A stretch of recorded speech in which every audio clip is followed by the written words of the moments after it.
àforíjì ní ìgbẹ̀yìn Ramadan àlìjánnà ni.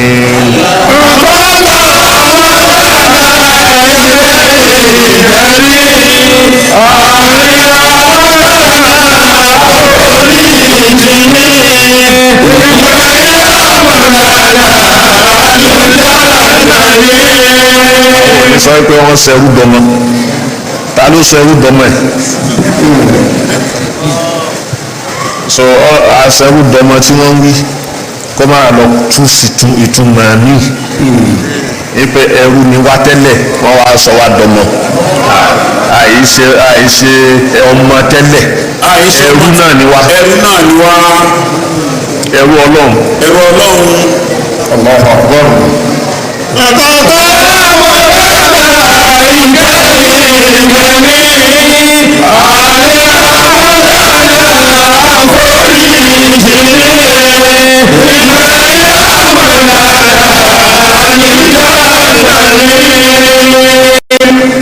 Gbogbo àwọn tí wọ́n ṣe dáadáa wa tó ń ṣe dáadáa sí wa yìí. Gbogbo àwọn tí wọ́n ṣe dáadáa sí wa yìí. A tọrọ àdúrà fún wọn. A tọrọ àdúrà fún wọn. Tàbá kírun tán. Tàbá kírun tán. A ṣe àdúrà yẹn. A ṣàdúrà fún wọn bá ti ṣe. Àwọn míì tí wọ́n fẹ́ ṣe. Ẹlòmíì tó fẹ́ ṣe. Àmọ́ ó dà ní ọ̀yẹ́ pé tóun bá sì ní ni òun ó ṣe o. Ó dà níyàn pé tóun bá sì ní òun ó ṣe o. Ọlọ́run ti gba àníyàn. Ọlọ́run ti gba àníyàn yẹn. A sì fún ládàá bẹ́ẹ̀. A sì fún ní ládàá kó ti ṣe. Ó fẹ́ ṣe ni. Bí ó fẹ́ ṣe kò lágbára láti ṣe àmọ́ ti dà níyàn pé ó fẹ́ ṣe yóò gba ládàá pé ó ti ṣe. Ọlọ́run ó sì wá dà sí kálukú lápò. Ọlọ́run á wá dà sí kálukú wa náà lápò. Ọlọ́run ò ní mọ̀ nira.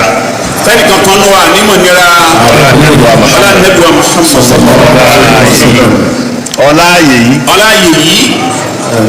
Ọlá fàájàha. Ọlá fàájàha. Bismillahir Rahmanir Rahim. Alhamdulillahi Rabbil Alamin. Ar-Rahmanir Rahim. Maliki Yawmiddin. Iyyaka na'budu wa iyyaka nasta'in. Ihdinas siratal mustaqim. Siratal ladzina an'amta 'alayhim ghayril maghdubi 'alayhim waladdallin. Amin. Ọ̀yá. يا أيها الذين آمنوا كتب عليكم الصيام كما كتب على الذين من قبلكم لعلكم تتقون. Àti tú àyà rẹ̀. أياما معدودات فمن كان منكم مريضا أو على سفر فعدة من أيام أخر وعلى الذين يطيقونه فدية طعام مسكين فمن تطوع خيرا فهو خير له وأن تصوموا خير لكم إن كنتم تعلمون. أياما معدودات. أياما معدودات. Ó ní yòǹkà. Yòǹkà ọjọ́. Ọgbọ̀n ọjọ́ náà ni. Tí ó bá jẹ́ 29 30. Ayyaman ma'dudat ni. Kò sínú afẹ́ gbogbo gẹ́gẹ́ bí àwọn tó ti ṣáájú rí ti Musa abógójì ti Isa ọgbọ̀n náà ni ọgbọ̀n ó pọ̀ jù nìyẹn ṣọwárí tẹ́wọ̀n bá gbọ́ ọgbọ̀n yìí àbí 29 kò sí sítú Shawwal kò sí ń bẹ̀ Ọlọ́run ò sọ pé ọgbọ̀n àti mẹ́fà Ọlọ́run ò sọ bẹ́ẹ̀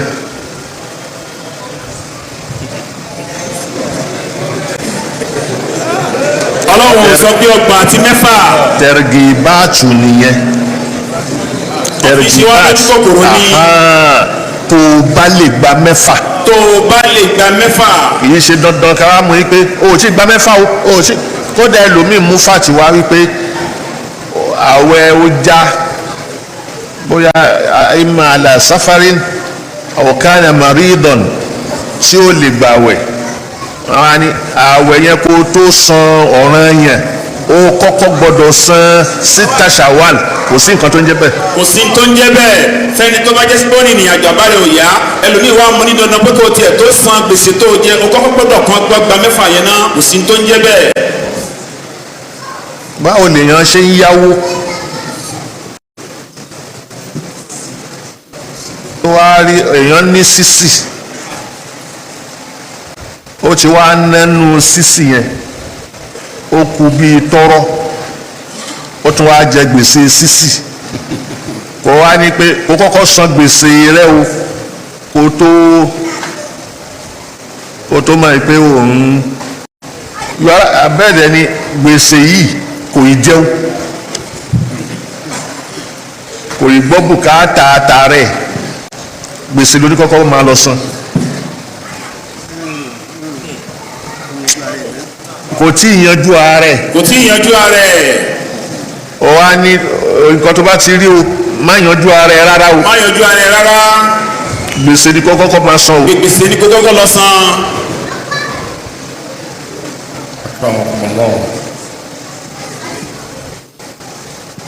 Islam kọ́ nìyẹn. Islam kọ́ nìyẹn. ní gbogbo apá ọ̀dọ̀ wa ń bì mọ́sáàbí Imam Málíkì là ń lò.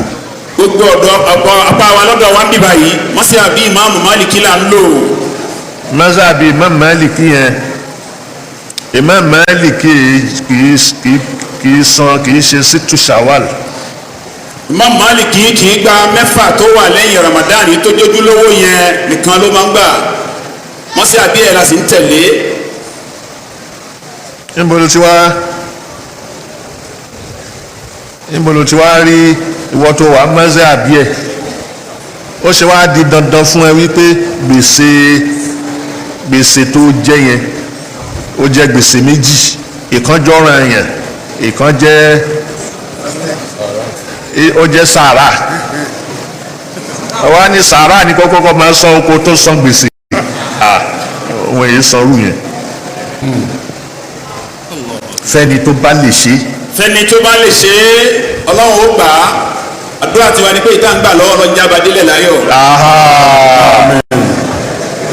tó bá wá ń san gbèsè sàárà tí kú bá pankọ́ tí ó san gbèsè. tó bá wá lọ ń san gbèsè sàárà lọ́wọ́ tí kú bá lọ kọ́ tó lọ pankọ́ tí ó sì sì san tó jójú lówó. Ayyakumullah.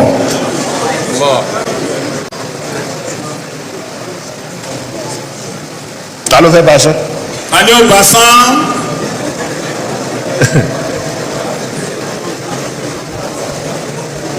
nípa bẹ́ẹ̀. nípa bẹ́ẹ̀. ayyaman ma'dudatin faman kana minkum maridan aw ala safarin fa'iddatun min ayyamin ukhar wa 'ala alladhina yutiqunahu fidyatun ta'amu miskin faman tatawwa'a khayran fahuwa khayrun lahu وأن تصوموا خير لكم إن كنتم تعلمون. ibi tá a bá kéwú dé. ibi tá a bá kéwú dé. mo sọ tẹ́lẹ̀ pé àyà yìí tó jẹ́ àyà Ramadan yìí òun láfi ṣètìrì. àwa fẹ́ máa mú hadith tó júwe Islam lákòótán àwa máa mú hadith yẹn ní kọ̀ọ̀kan àwa bóyá Islam là ń ṣe ní àbá ń ṣe tara wa ntọ́lọ́hún wí ni à ń ṣe ní tánẹ́wí àwọn àyà ti wà lọ́tọ̀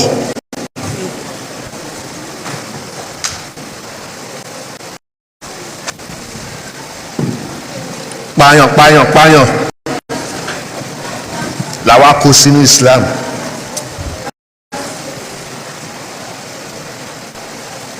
ṣé Islam yẹn tẹ́bí sọ àwọn àdìsí tàǹkà yìí tá a fẹ́ kà tó ń jẹ́ Islam ni àdìsí sọ Jìbìrìlù ló wá ló ṣe àlàyé ẹ̀fà nẹ́bí àti gbogbo àwọn sallallahu alayhi wa sallam. kò sáàyàn bẹ́ẹ̀.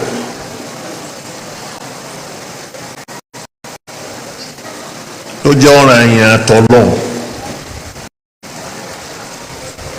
بينما نحن جلوس عند رسول الله صلى الله عليه وسلم ذات يوم إذ طلع علينا رجل شديد بياض ثياب سواد الشعر شديد سواد الشعر لا يرى عليه أثر السفر ولا يعرفه منا أحد حتى جلس إلى النبي صلى الله عليه وسلم فأسند ركبتيه إلى ركبتيه وضع كفيه على فخذيه وقال يا محمد أخبرني عن الإسلام فقال رسول الله صلى الله عليه وسلم الإسلام أن تشهد أن لا إله إلا الله وأن محمدا رسول الله وتقيم الصلاة وتؤتي الزكاة تصوم رمضان وتحج البيت إن استطعت إليه سبيلا. أخبرني عن الإسلام. قال صدقت. kò sí pé Islam tó o bá ti ṣe léyìí ń bẹ o ẹ pa ni. Masha Allah. kò sí. tó wá rẹ̀ nìṣó. قال صدقت فعجبنا له يسأله ويدعوه قال فأخبرني عن الإيمان قال أن تؤمن بالله وملائكته وكتبه رسله واليوم الآخر وتؤمن بالقدر خيره وشره. ìmánì nìyẹn. takọ́ àwọn fúkọ́ òde wọ́n tu ẹlẹ́ẹ̀kejì àwọn mutakallimun wọ́n dé wọ́n tu bí tọ̀hún àkọ́kọ́ jẹ́ tí wọ́n tu yẹn láàrí mẹ́rin àbírin jù bẹ́ẹ̀ lọ pàápàá àmọ́ mẹ́rin ló gbajúmọ̀.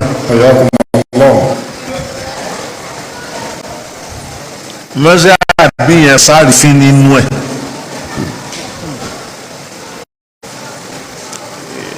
Abu Hanifa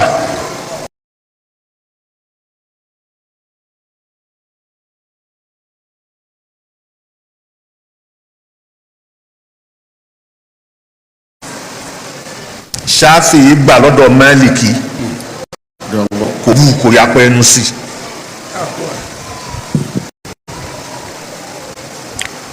Imam Hanbal òun náà gbà la Ṣáfì àti Málìkì.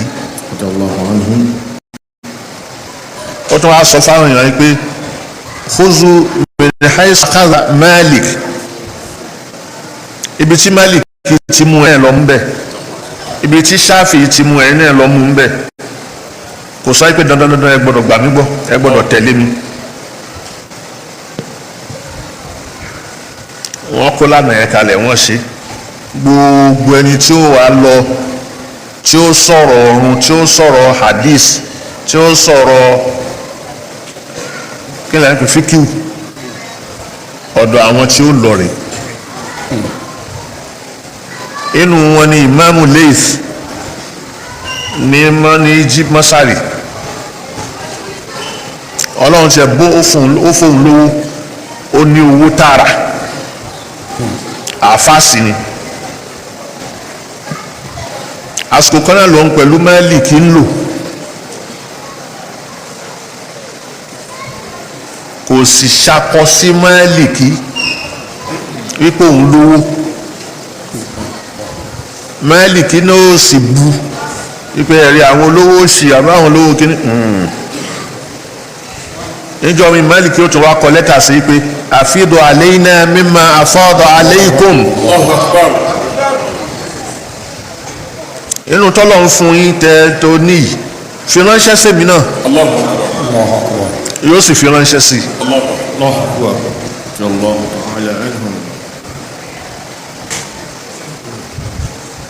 wọn ọjà wọn yìí búra wọn.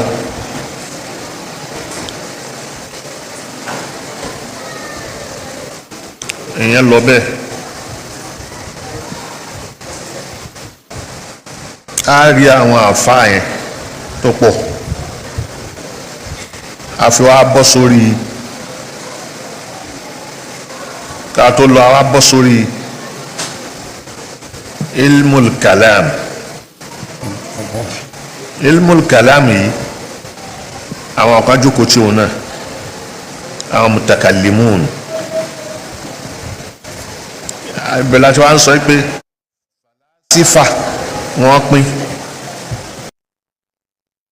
àwọn falasifa Yunan falasifa ni wọ́n bàmọ́ wọn èyí dá sọ́rọ̀ ẹ̀ wọ́n lè sọ pọ̀ ọlọ́run o èyí tó bá dẹ̀ sọ pọ̀ ọlọ́run ìròrí wọn nìyẹn. àwọn tó ń sọ nípa ọlọ́run yìí àti àwọn yìí lò yẹn ẹni tó bá fẹ́ yà sọ́nà wọn odidi ẹ̀kọ́ kan nìyẹn lọ́tọ̀. àwọn tó yà sọ́rọ̀ wọn ni wọ́n ṣáájú gbogbo Europe gbogbo àwọn èbó tẹ̀ ń wò ẹ wí pé àwọn ìbò ló ṣe máikrófóònù tá à ń lò àkóyìnbó tó ṣe òyìnbó nìkan kọ́ ló ṣe mùsùlùmí ò ṣe. Ahuja India lẹni tó ṣe ló ń jẹ́ Ahuja ẹ ń lo spíkà ẹ̀ India sì ní olóòṣà ni wọ́n yẹ ṣe mùsùlùmí wà nù wọn o àmọ́ wọ́n yẹ ṣe mùsùlùmí. bó sọ̀rọ̀ nísìn oní máikrófóònù látò sẹ́nu yìí spíkà ẹ̀ àtò sí mọ́ṣáláṣí orúkọ ta ló wà lára ẹ̀ wọ́n máa ń pè àwọn olóòṣà yẹn kíní kan gbá ọ̀gbọ́n máa ṣe sinmi ẹnu ẹ̀ níbi tó dúró dé mùsùlùmí ò ṣe kan sọ pé mùsùlùmí ló ṣe léyìí o.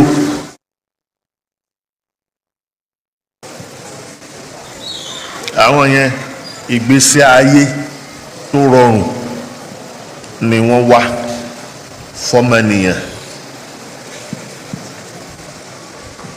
èyí tó máa nọrùn tó pariwo tí gbogbo ọ̀fun fẹ́ ha wọ́n ṣe ní rọrùn fún ẹ ó gbé sẹ́nu ó rọra sọ̀rọ̀ ẹ àwọn èèyàn ó sì máa gbọ́.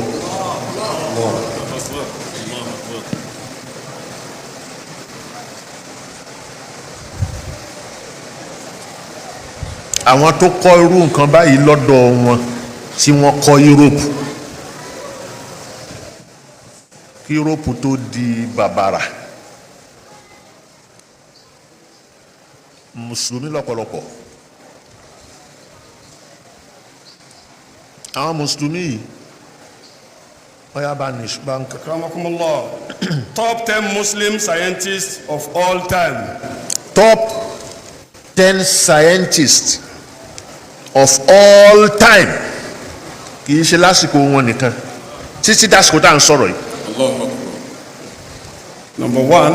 Number one. Ibn Sina. Avicenna. Father of medicine and philosophy. Father of medicine and philosophy. Èkejì. 2. Al-Bayruni. Bayruni, father of astronomy and mathematics. Títí di ìsìn kò sọ ní mathematics tó bá o àwọn ló gbé kalẹ̀ 3. Astronomy ó yàtọ̀ sí astrology.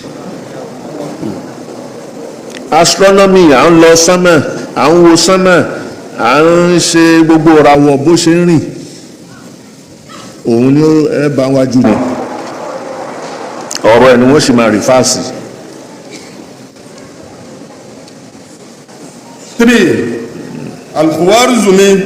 Khwarizmi, father of algebra ẹni tó gbé kalẹ̀ ni ẹ. 4. ẹlẹ́ẹ̀kẹrin Al-Hasan bin Haytham, father of kini optics and physics. lẹ́bàá Haytham níwájú. Tibbul ayn ọ̀rọ̀ ojú, wọ́n yọ ojú báyìí wọ́n sì yọ wọ́n ó rí ojú ọ̀hún ó lè gbé sọ́wọ́ wọ́n sì tún dá padà gbàm. ẹnìkan ó lọ mọ́sárì ó wá ṣe ojú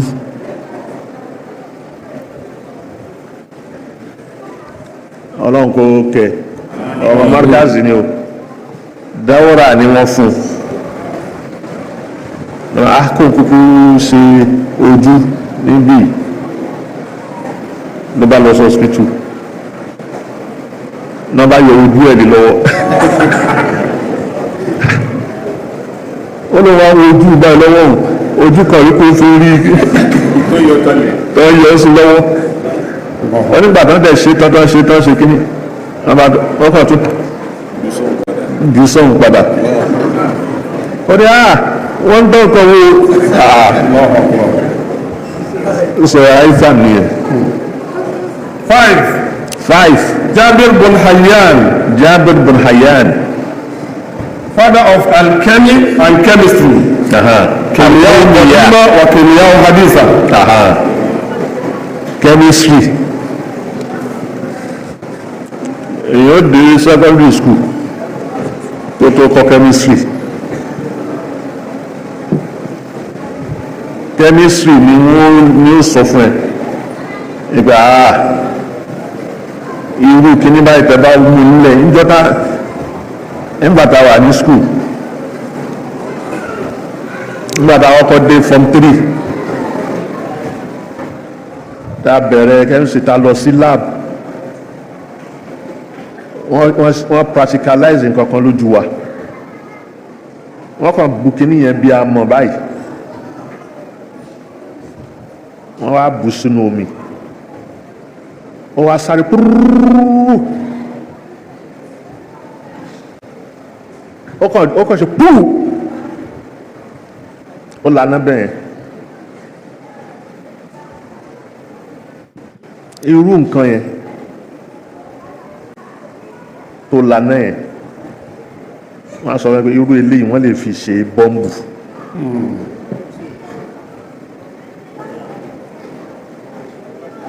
Irú eléyìí wọ́n lè fi ṣe ọta àbọn.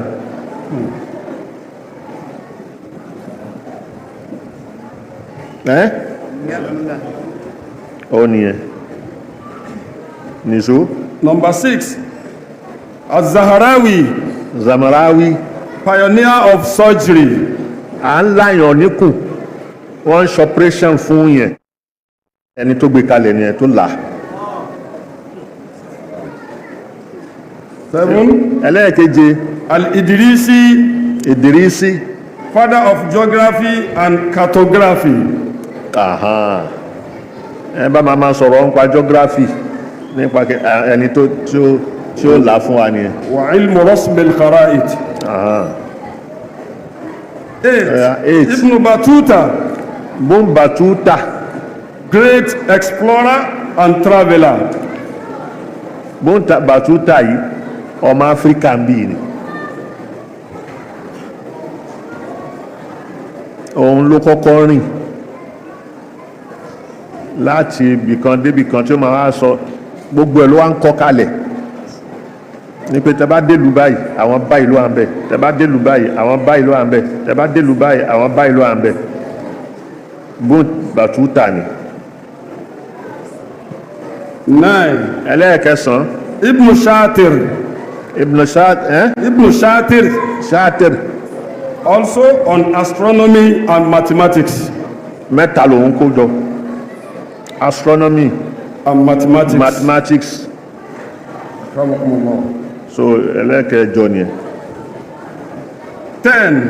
ìkẹwàá àbíkẹ́ ẹlẹ́ẹ̀kẹsàn-án nìyẹn. ìkẹwàá Ibn Khaldun. Ibn Khaldun, Father of sociology. sociology. Ibn Khaldun mùkọ́dímà tíra ẹ̀ nìkan, mùkọ́dímà kan odidi mùjáládù kan ni mùkọ́dímà kan. Ó ní mùkọ́dímà yẹn tẹ́lẹ̀ òyìnbá ti ní ó kò tiẹ̀ ní bùkátà kó wá tíra tàríhù káàkiri. Torí ìdí ẹ̀ pọ̀. Preface lásán nǹkan téèyàn wà kọ ní preface odidi mùjáládù kan gbáà ni. Òun lẹ́ máa fi ní ó wàá sọ fún yín pé history ó tún ní falisafa tó ń jẹ́ falisafa tó tarikh. Philosophy of history. Bẹ́ẹ̀ni Akramakumullah. ntẹ́lómi bá ń pàtàn tó máa ń parí ẹ̀ ẹ́ máa pè ìrọ̀ líle. Ìtàn Yorùbá òwú, àwọn òwú wọ́n ló òwú la kọ́kọ́ dá. Bẹ́ẹ̀ bá dé fẹ̀ ẹ béèrè ṣé òwú ṣénu ara àfẹ́ gbà wípé Ifẹ̀ ni òwú ni la kọ́kọ́ dá. Ṣé gbogbo ẹ̀yà àwọn òyìnbó náà gbà pé òwú yẹn la kọ́kọ́ dá?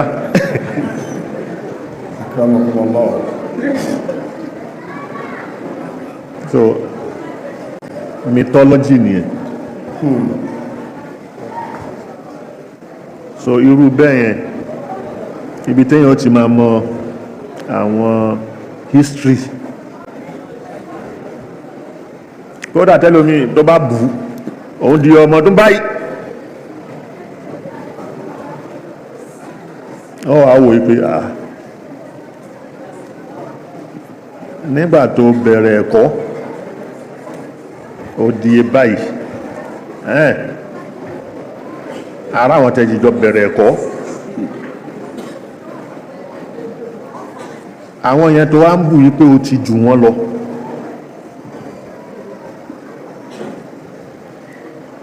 A wá béèrè pé kí ló fi ṣe kó tó bẹ̀rẹ̀ ẹ̀kọ́ yẹn.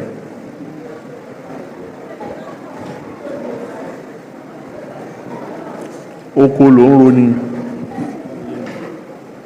iṣẹ́ ọwọ́ kan ló ń ṣe ni, àbọ́jà. A rí pé kò gba gbogbo irú nǹkan báyìí kọjá. Kódà gan bó bá wọ primary ọ̀sán ló ń lọ, òun fàárọ̀ lọ lé kéwú primary school, àárọ̀ òfin lọ lé kéwú, ọ̀sán ló fi ń ka primary. Báwo ló ṣe jọra wọn? Ó fi hàn pé ìwé tó kà ọ̀sán ló fi ń lọ lé ìwé yẹn, kéwú tó ń ké àárọ̀ ló fi ń lọ. Ibẹ̀ ló ní ó ti jábọ̀ ipé àánú ìrọ̀ ló lè yìn pa. Àgbọ́yé ìyàkúnmọ́lọ́. Àbí? Ìyàkúnmọ́lọ́. Àhán. Bá mú ráwọn kan tí wọ́n rẹ́rìn bẹ́ẹ̀. Lé ìwé ìrọ̀lẹ́. Ó tún wá gbójú sá fún mi. Ó tún wẹ̀yìn. Ó yá ní ìṣó. 11. Atusi.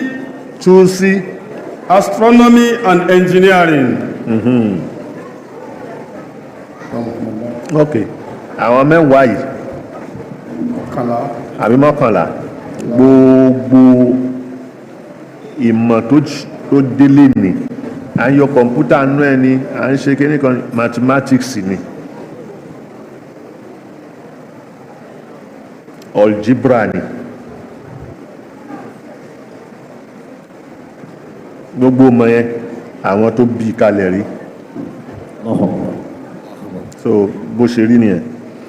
أياما معدودات فمن كان منكم مريضا أو على سفر فعدة من أيام أخر وعلى الذين يطيقونه فدية طعام مسكين فمن تطوع خيرا فهو خير له وأن تصوموا خير لكم إن كنتم تعلمون أياما معدودات فمن كان منكم مريضا أو على سفر فعدة من أيام أخر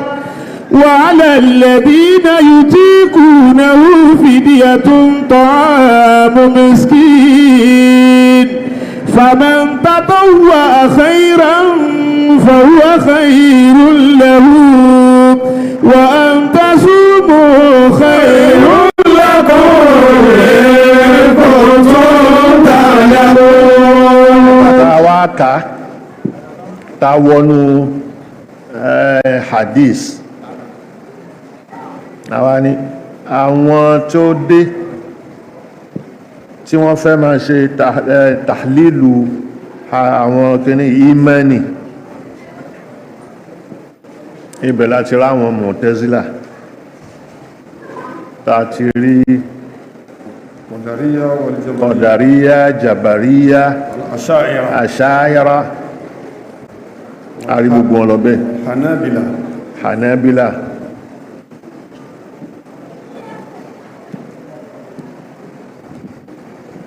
kọ́rùnù táwọn wọ̀nyí lò Abul Hasan al-Ash'ari Abul Mansur al-Maturidi lè sọ wípé àwọn wọ̀nyí ni sawadul azam minal umma ẹnìkan ò lè yọ mí kúrò ní alùsúnnà o gbogbo yín tó gbogbo wa táwọn òra báyìí àtẹlómí tó tún máa wà alùsúnnà ni wá ẹ má jẹ́ kẹ́nì kankan jágbà ẹ má jẹ́ kẹ́nì kankan jágbà gbogbo wa pátá alùsúnnà ni wá àtàwọn tó tún wò wá nílé àtàwọn tó wọ̀ bí tó ti wò wá alùsúnnà gbogbo wa kíyàn kan má jágbà fáwọn alùsúnnà. olè nìyẹn orúkọ gbogbo wa ìwọ fẹ́ máa dá jẹ.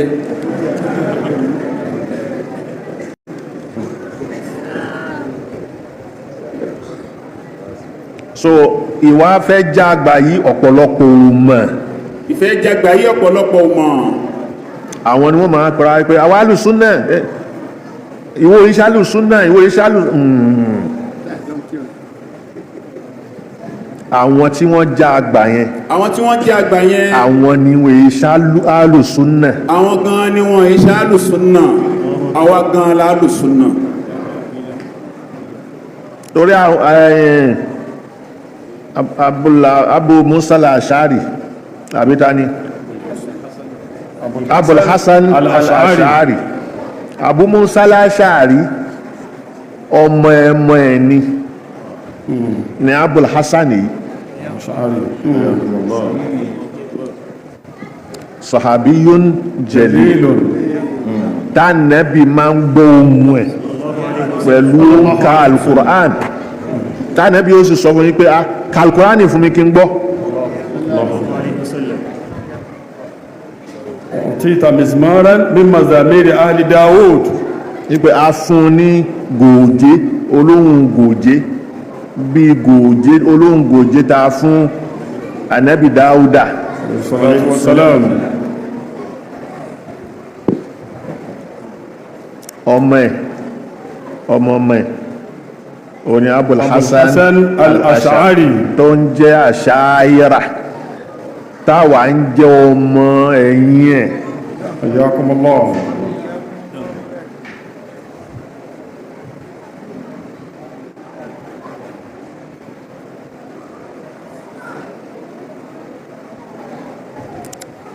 níbi ọ̀rọ̀ hadisi tá a ṣe kìíní mo ní òun la máa lò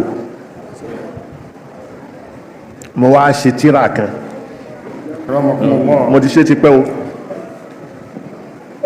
mo ti ṣe ti pẹ́ hadisi òun ni mo tú níbẹ̀ àwọn èèyàn sọ pé kí n ṣe tírà èmi dẹ̀ nígbà tí mo ṣe tán tí mo tẹ̀ mo ha àwọn ọmọ ní Markaz wọ́n rà but ìgbà yẹn mo ṣẹ̀ṣẹ̀ jẹ́ Mudirul ni so àwọn iṣẹ́ kò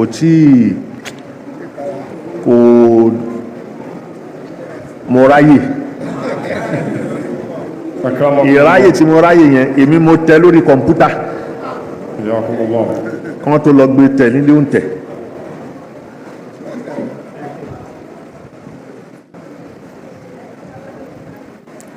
ìgbà tí iṣẹ́ pọ̀ tí mo wá rí pé iṣẹ́ bàbá ò tí ọ̀pọ̀lọpọ̀ ò mọ̀ wọ́n ó dákí ní irú Allahu Akbar. ni mo bá fi tẹ́wọ́ gba kíní ẹ̀ pé gbogbo tírà bàbá mo fẹ́ mójútó Allahu Akbar. ìmójútó yẹn ó ń gbé mi lọ mọ́sárì mo tún ṣètò míì fọ́rọ̀ lè kí ó ní mọ́sárì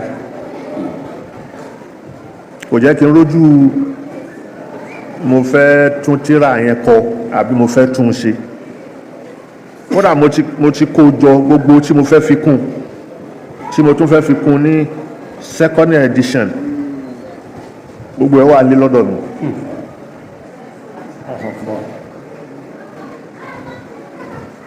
àwọn èèyàn ẹnìkan ń pé kí n gbé fún wọn kán tẹ̀ ní nígbà tá ń lọ mọ́sárì yẹn mo ní rárá mi ò fẹ́ kó dá papọ̀ mọ́ iṣẹ́ bàbá tí mò ń ṣe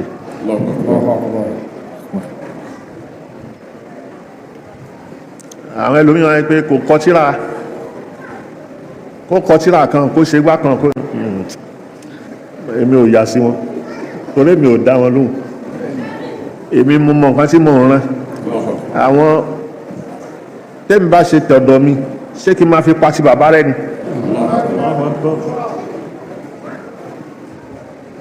so ọ wá bí n ṣe ṣe nìyẹn nígbà tá a wá lọ́dún yìí lọ́pọ̀lọpọ̀ ọdún sẹ́yìn àwọn àǹtakùtà sọ́wọ́fù onísúfí ẹlẹ́bọ onísúfí kò dá oníkíní kan kò dá kò dá ń bu kí náà ṣe tí ò dá ó dá àwọn owó kan wà tí èmi mo kọ lẹ́tà sí Saudi Diwanul Malaki Diwanul Malaki l'adresse yẹn kò jù bẹ́ẹ̀ lọ fáàdù ló wà lórí oyè ńgbà náà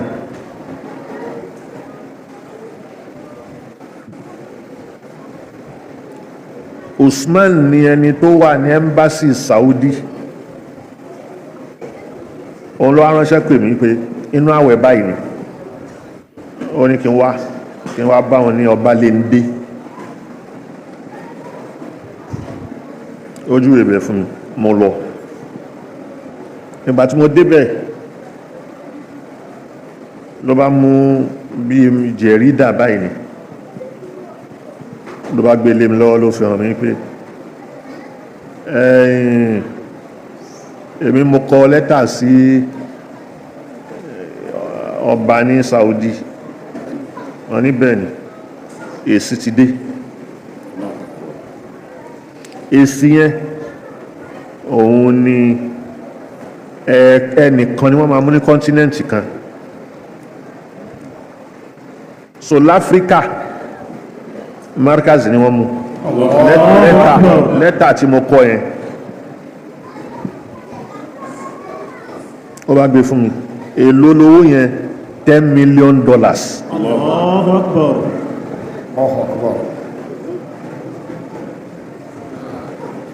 mo bá ó ní kí n máa rí tí wọ́n wà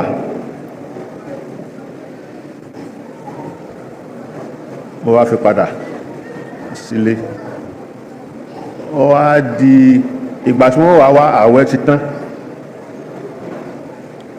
àkọ́dà àti ṣe léyà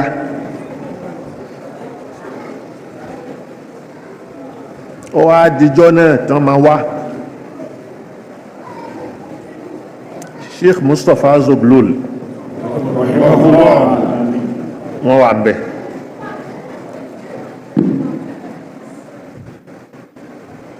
ọmọ kan ọmọ Markaz ni classmate wa lòun náà òun náà tẹ̀lé wọn ẹnìkan ọmọ Markaz lòun náà ọmọ Ìbàdàn ni òun náà tẹ̀lé wọn àwa ń ṣe òṣùgbò sheikh nínú ọgbà ń bí lọ́dún yẹn nígbà tọ́lọ́run ó ṣe àwọn onísúfí kàdíríyà ọjọ́ kàdíríyà ni ọjọ́ kàdíríyà tí wọ́n ń ṣe yìí láwa ní gbogbo wa wà ń bẹ̀ mo wà ń bẹ̀ ni wọ́n dé wọ́n ṣe dé báyìí àwọn tí mo ń wí ìtọ́jọ́ Markaz tán tẹ̀lé wọn yìí àwọn náà ń fọwọ́ júwe fún yẹn pé kó máa tẹ̀lé àwọn ká lọ kó máa tẹ̀lé àwọn ká lọ mo ń wò wọ́n fi gba ọ̀nà báyìí ẹgbẹ́ mọ́sálásí bí wọ́n fi já sí ọ̀nà ẹ̀yìn níbi kábàrí ìgbà tí mo rí pé kábàrí ni wọ́n lọ èmi gba wájú báyìí mo lọ fi já wọn ní lọ́hùn mo rí pé bí kábàrí náà lọ so àwọn yẹn wá mú wá pé kó máa wo kábàrí kó wò wọ́n ó bá àwọn èèyàn ń bẹ̀ tí wọ́n ṣe ziyara tí wọ́n ń ṣàdúà mo dúró mo ń wò ó mo ṣàdúró pé wàá wá ọ́fíìsì mi nìyẹn lókè nígbà ẹ bá ṣe ìtẹ́ bá fẹ́ ṣiṣan ṣé ẹ bá mi níbí àájìjọ gòkè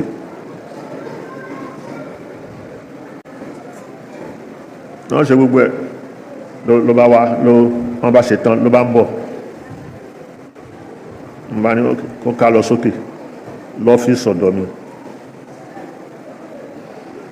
wọ́n á gòkè mo gbé daftaru zuwar mo gbé fún ìwọ ló wá bẹ̀ wá wò kí ló rí kó kọ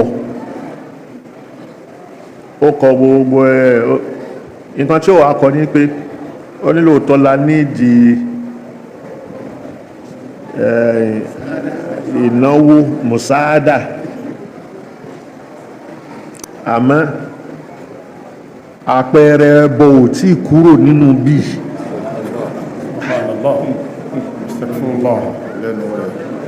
lẹ́nu ẹ̀ so àpẹẹrẹ ẹbọ yẹn mo wò báyìí nǹkan tó kọ rèé ibi tó rí mi ti tanná lẹ̀ fún yẹn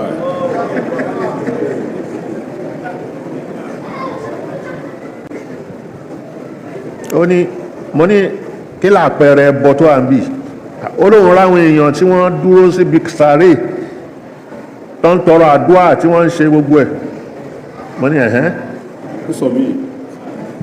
ó lẹ́yìn ṣe bí mo ráwọn kàdírí àwọn onísúfí yẹn tí mo ṣe síbẹ̀ ẹbọ nìyẹn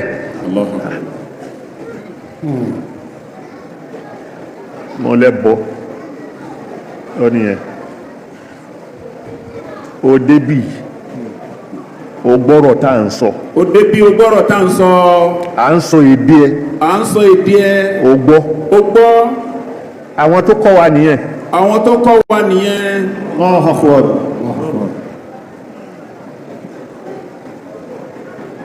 wọ́n ń ṣẹbọ lakóde Lárúbáwá àyíṣọmọ Lárúbáwá. a kì í ṣọmọ Lárúbáwá wa ni wọ́n ń ṣẹbọ wọ́n sì kọ́ wa lé Lárúbáwá. nígbà òde bí àgbò fi òǹgbí fọ̀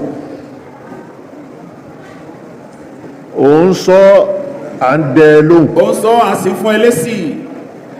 àwa náà ń sọ ìwọ náà ń gbọ́. àwa náà ń sọ ìwọ náà ń gbọ́. ó lẹ́yìn yẹn irú sàárè tó wà yẹn ká lọ wó kúrò ká ṣe. onísàárè ti bẹ́ẹ̀ yín ni ẹ lọ wo kó. mo á sọ fún yín pé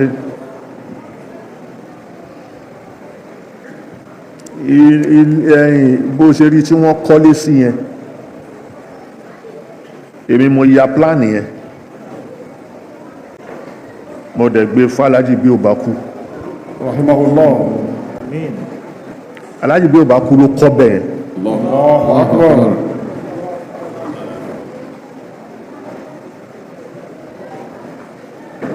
mo ní tó bá mọ bíbí ìṣe rí o ò ní sọ bẹ́ẹ̀ mo nítorí pé ilẹ̀ omi ni bíi ilẹ̀ omi yẹn omi máa ń kún omi tó ń kún yẹn lásìkò òjò a ní fẹ́ kó kún kó máa léfò lórí sàárè àbí kó hú kí kó máa hú sàárè jáde wọ́n ní ẹ ṣebúkú ti kú Allahu akbar. so ká sàwá ẹ̀ ká ṣe kí ní kó wà bẹ́ẹ̀ kó máa ká lẹ́vù ẹ̀ mọ́ wá ní ìyẹn ṣé Mustapha Zoglolo wá fún lẹ́sí pé ní Iraq mọ́ṣáláṣí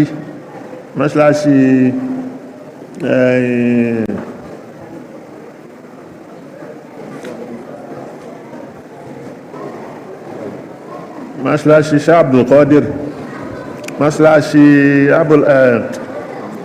kíni kí lọ ní onífíkíwù ọlájì Imam Abu Hanifa mọ́ṣáláṣí ẹ wà ń bẹ inú mọ́ṣáláṣí ni sàárì ẹ wà tó bá sì dé Masari ní Egypt Imam Shafi inú mọ́ṣáláṣí ni sàárì ẹ wà ìyẹn ń kọ́ sáwọn ìyẹn wàá sọ ipá àfá àkọ ni wọ́n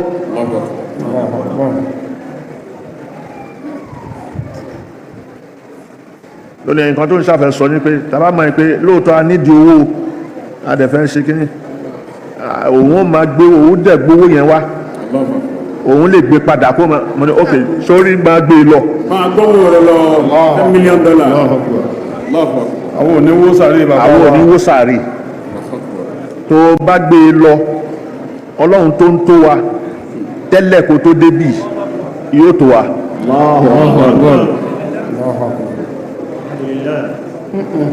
alhamdulillah alhamdulillah. so ìyẹn mo fi ṣe tíra tasawufi tasawufu islami ní Nàìjíríà. akramakumullah. so òun láwàá lò ọ̀rọ̀ tasawuf báwo ló ṣe jẹ́ bọ kí ló ń jẹ́ bẹ́ẹ̀ pẹ̀lú àdísì tá ń kábọ̀ àti débi ihsan ó wà ń bẹ̀ so kí ló ń jẹ́ ihsan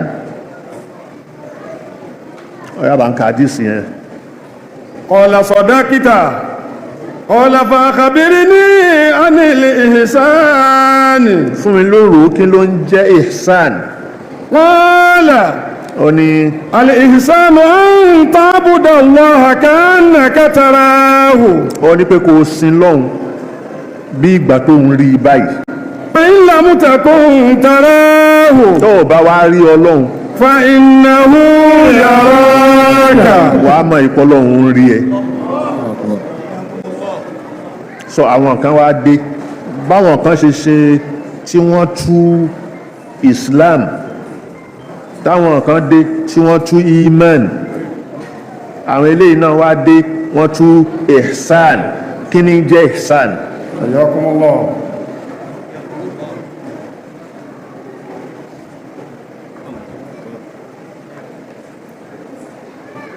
àwọn àlàyé tí mo ṣe sínú tírà yẹn láwàá mú kọ̀ọ̀kan òun láàfi ṣe tẹ̀fsíìrì àwẹ̀ yìí kalẹ̀.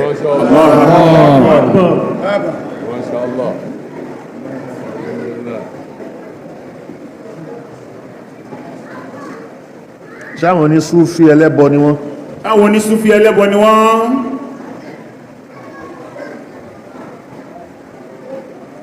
àlàyé ẹ̀ a máa tẹ̀síwájú lórí ẹ̀. àlàyé a máa tẹ̀síwájú lórí ẹ̀. حين تنقلب الموازين àti lọ حياكم الله àsokọ nìṣẹ́ bọ́ọ̀lù àwọn àlẹ́ حياكم الله sí wàá wájú wa. معدودات فمن كان منكم مريضا أو على سفر فعدة من أيام أخر وعلى الذين يطيقونه فدية طعام مسكين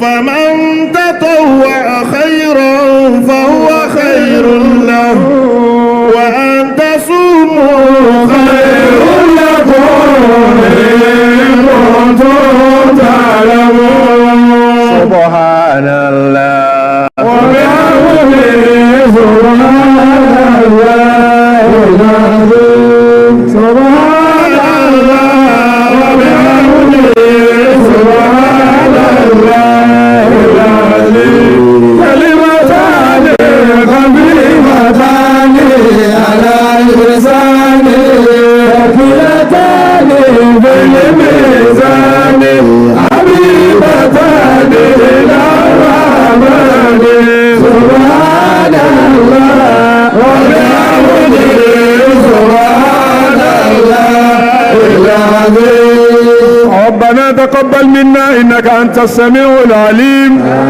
وتب علينا يا مولانا إنك أنت التواب الرحيم واهدنا ووفقنا إلى الحق وإلى طريق مستقيم ربنا آتنا في الدنيا حسنة وفي الآخرة حسنة وقنا عذاب النار الفاتحة بسم الله الرحمن الرحيم الحمد لله رب العالمين الرحمن الرحيم مالك يوم الدين إياك نعبد وإياك نستعين اهدنا الصراط المستقيم صراط الذين أنعمت عليهم غير المغضوب عليهم ولا الضالين آمين. لقد جاءكم لإيلاف كل أعوذ بجيش بلقل الله إليه الله جاري بابا لا يجيبه آمين.